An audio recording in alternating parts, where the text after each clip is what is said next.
जय हिंद आप सभी को। आप सभी का हमारे YouTube चैनल पर बहुत बहुत स्वागत है। आज हिंदी साहित्य के महत्वपूर्ण प्रश्न हैं जो कि परीक्षा की दृष्टि से बहुत ही महत्वपूर्ण है और पूछे भी गए हैं। तो चलिए एक एक प्रश्नों को देखते हैं। पहला प्रश्न है कि इनमें से कौन सी रचना हरिवंश राय बच्चन की है? मधुशाला मधुबाला, संशय की एक रात, तिल का पकौड़ियाँ, सूर्य का स्वागत। तो इसमें से कौन सी रचना है जो हरिवंश राय बच्चन की है? तो पहले प्रश्न का जो पहला वाला ऑप्शन है मधुशाला और मधुबाला, ये जो रचना है ये हरिवंश राय बच्चन की है। दूसरा प्रश्न है कि इनमें से कौन सी रचना नरेंद्र शर्मा की है? फूल नहीं रंग बोलते हैं, राह का दीपक, प्रभात फेरी और प्यासी पथराई आंखें। इनमें से कौन सी रचना है? तो इसमें से दूसरे प्रश्न का जो है तीसरा वाला जो ऑप्शन है प्रभात फेरी, ये जो है नरेंद्र शर्मा की रचना है। तीसरा प्रश्न है उर्वशी किसकी रचना है? माखनलाल चतुर्वेदी की, महादेवी वर्मा की, रामधारी सिंह दिनकर की, कि सूर्यकांत त्रिपाठी निराला की। तो उर्वशी किसकी रचना है? ये बहुत ही फेमस रचना है। तो किसकी है ये रामधारी सिंह दिनकर की रचना है। तीसरे प्रश्न का तीसरा वाला जो ऑप्शन है वो सही है। चौथा प्रश्न है इनमें से बाल कृष्ण शर्मा नवीन की रचना कौन सी है? हम बिस्पाई जन्म के, मिलन यामिनी, आकुल अंतर, कुरुक्षेत्र। तो इसमें से कौन सी रचना है? तो इसमें जो है जो पहला वाला ऑप्शन है चौथे प्रश्न का, हम बिस्पाई जन्म के, ये जो है बालकृष्ण शर्मा नवीन की रचना है। पांचवा प्रश्न है कि निम्न में से केदारनाथ अग्रवाल की रचना कौन सी है? धूप और धुआं, नींद के बादल, रेणुका, द्वंद्व गीत। तो इसमें से केदारनाथ अग्रवाल की रचना कौन सी है? तो पांचवें प्रश्न का दूसरा वाला जो ऑप्शन है नींद के बादल, ये है केदारनाथ अग्रवाल की रचना।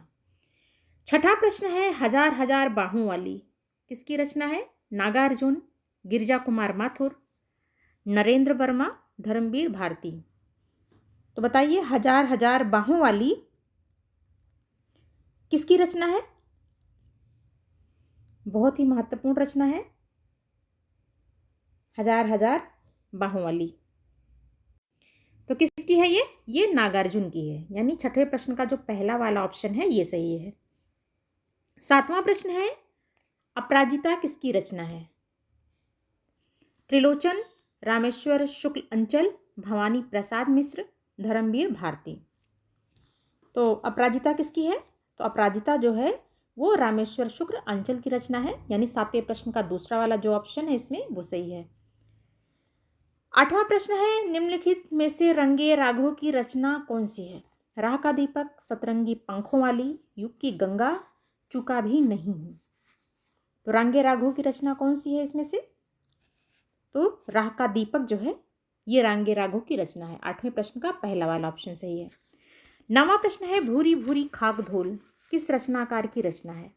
गिरिजा कुमार माथुर, श्री लाला श्रीनिवास दास, जयशंकर प्रसाद, मुक्तिबोध। तो भूरी भूरी खाक धोल किसकी रचना है?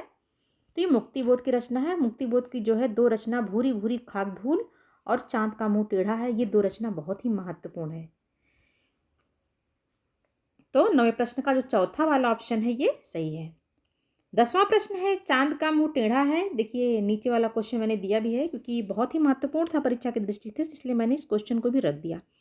तो चांद का मुंह टेढ़ा है किसकी रचना है? तो आप सभी को पता है किसकी है, ये मुक्तिबोध की है। यानी कि 10वें प्रश्न का पहला वाला ऑप्शन ही इसमें सही है।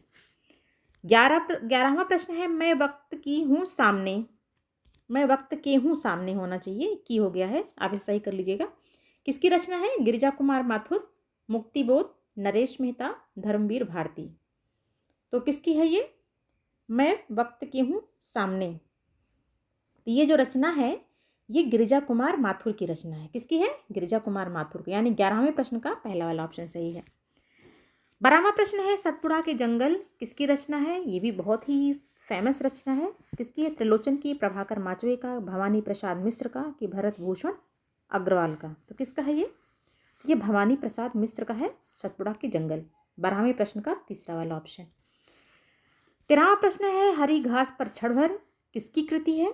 अज्ञेय, भवानी प्रसाद मिश्र, केदारनाथ अग्रवाल, बालकृष्ण भट्ट। तो किसका है ये? तो हरी घास पर क्षण भर, ये अज्ञेय की रचना है, यानी 13वें प्रश्न का पहला वाला जो ऑप्शन है ये सही है। 14वां प्रश्न है अंधा युग किसकी रचना है? ये सभी प्रश्न बहुत ही महत्वपूर्ण है परीक्षा की दृष्टि से और सभी पूछे हुए हैं।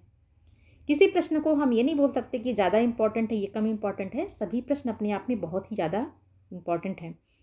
तो अंधा युग किसकी रचना है? भारत भूषण अग्रवाल का, त्रिलोचन का, धर्मवीर भारती का, रघुवीर सहाय। तो किसका है अंधा युग? तो अंधा युग जो है वो धर्मवीर भारती की जो है रचना है। 14वें प्रश्न का तीसरा वाला ऑप्शन सही है। 15वां प्रश्न है जागते रहो किसकी रचना है? मन्नू भंडारी, त्रिलोचन, दुष्यंत कुमार, भारत भूषण अग्रवाल। तो जागते रहो किसकी रचना है? तो जागते रहो जो है वो भारत भूषण अग्रवाल की रचना है, यानी कि 15वें प्रश्न का चौथा वाला ऑप्शन सही है। 16वां प्रश्न है संशय की एक रात किसकी प्रसिद्ध रचना है? नरेश मेहता, बालकृष्ण भट्ट, धर्मवीर भारती, लक्ष्मी नारायण मिश्र। तो किसकी है ये? तो संशय की एक रात जो है वो नरेश मेहता की जो है महत्वपूर्ण रचना है। 17वां प्रश्न है अमन का राग। अमन का राग किसकी रचना है? शमशेर बहादुर सिंह, प्रभाकर माचवे, शिव मंगल सुमन, सर्वेश्वर दयाल सक्सेना। तो अमन का राग किसकी रचना है? तो ये जो रचना है ये शमशेर बहादुर सिंह की रचना है, यानी 17वें प्रश्न का पहला वाला जो ऑप्शन है ये सही है। 18वां प्रश्न है आत्मजयी किसकी कृति है? कुंवर नारायण, त्रिलोचन, सुमित्रानंदन पंत, मन्नू भंडारी। तो किसका है आत्मजयी? तो आत्मजयी जो है किसकी प्रसिद्ध रचना है, आप सही बताइए।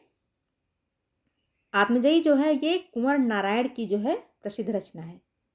किसकी है? कुंवर नारायण की, यानी कि 18वें प्रश्न का पहला वाला ऑप्शन इसमें सही है। 19वां प्रश्न है मिट्टी की बारात किसकी रचना है? त्रिलोचन, मन्नू भंडारी, राधा कृष्ण दास, गोपाल चंद्र। तो मिट्टी की बारात किसकी है? तो मिट्टी की बारात जो है वो त्रिलोचन की जो है प्रसिद्ध रचना है। 20वां और आखिरी प्रश्न है ताप के ताए हुए दिन किसकी रचना है? तो ताप के ताए हुए दिन किसकी रचना है? प्रभाकर माचवे है ये, प्रभाकर माचवे। किसकी है? प्रभाकर माचवे। त्रिलोचन दुष्यंत कुमार, शिवमंगल सुमन। तो ताप के ताए हुए किसकी रचना है बताइए। तो ये भी जो है किसकी है? ये त्रिलोचन की ही रचना है, यानी कि मिट्टी की बारात और ताप के ताए हुए दिन दोनों जो है वो त्रिलोचन की महत्वपूर्ण रचनाओं में गिना जाता है।